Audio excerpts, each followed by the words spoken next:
Hey, Tech Guide Ninjas here. Hope you're having a good day today. So today we're looking at how to transfer a Canva design to another account.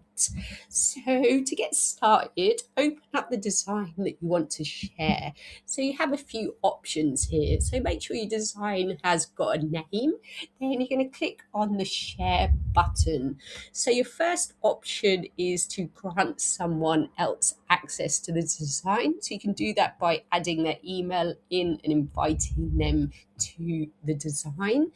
The second option is to change the access level to the design.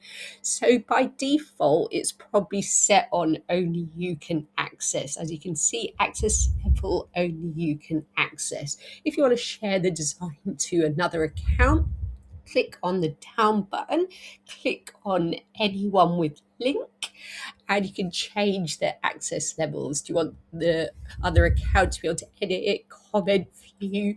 Then what you can do is copy the link to the design. Then you can open up a new web page, paste the design in, make sure you have the other account opened, and then you can click on File in the top left-hand corner and make a copy and copy it to your other account. I hope that was helpful. Please like the video and subscribe. I will see you soon.